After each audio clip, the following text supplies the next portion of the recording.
Shalom saudara sekalian, di Advent pertama ini kita bicara mengenai pengharapan. Yesaya pasal 9 ayat 1 berkata, bangsa yang berjalan dalam kegelapan telah melihat terang yang besar.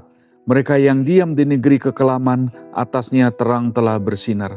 Bagian pertama dari ayat ini mengatakan bangsa yang berjalan dalam kegelapan. Ini bukan bicara listrik mati atau tidak ada lampu. Ini bicara keadaan tanpa pengharapan.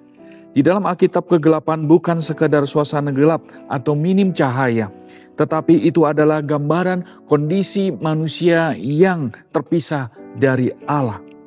Terpisah dari Allah berarti tidak ada pengharapan. Karena manusia terpisah dari Allah, manusia tidak bisa membedakan mana yang baik, mana yang buruk, mana yang kudus, mana yang najis, mana yang seharusnya. Manusia tidak mencari Allah. Manusia mempertukarkan Allah dengan berhala. Manusia mengabaikan firman Tuhan sebagai penuntun. Manusia hidup dalam dosa, di dalam kegelapan dan tidak mampu melihat kehidupan ini dengan benar. Ini adalah kegelapan. Saudara sekalian, kegelapan dalam Yesaya masih sangat relevan dengan hidup kita saat ini. Manusia sekarang mengalami apa yang disebut dengan kegelapan spiritual, merasa jauh dari Tuhan, doa terasa hambar, ibadah seperti rutinitas, hati merasa kosong. Manusia sekarang juga mengalami kegelapan emosional, depresi, kecemasan, mengalami kehilangan arah hidup. Manusia sekarang juga mengalami kegelapan moral, di mana nilai-nilai dunia terbalik, kejahatan dirayakan, kebaikan dicemooh, dosa dianggap sesuatu yang wajar. Manusia juga sekarang mengalami kegelapan relasional, relasi keluarga rusak.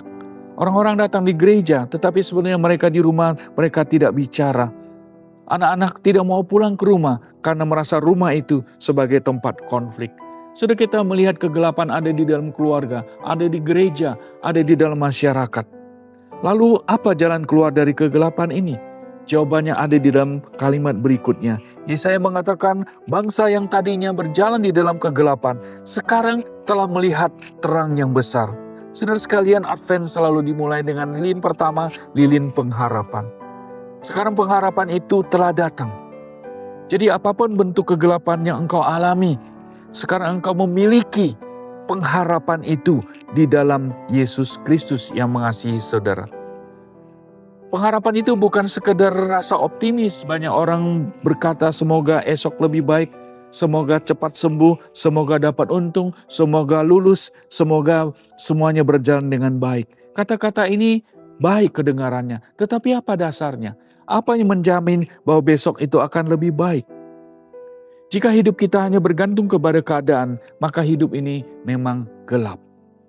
Kegelapan itu adalah alasan mengapa Kristus itu datang.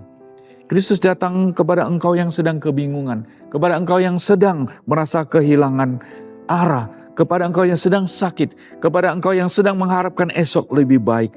Tuhan tidak menunggu kegelapan selesai baru ia datang, tetapi Tuhan telah hadir di dalam dunia yang gelap dan hadir untuk memberi engkau pengharapan di dalam hidupmu. Pertanyaannya adalah, apakah saudara tahu bahwa sang terang itu telah datang? Dan yang lebih penting lagi adalah, apakah saudara sudah menerima Yesus Kristus sang terang itu dan berjalan di dalam terangnya? Jikalau belum, maukah engkau menerimanya saat ini? Saudara sekalian, marilah kita memasuki Advent tahun ini dengan menaruh seluruh pengharapan kita kepada Kristus sang terang itu.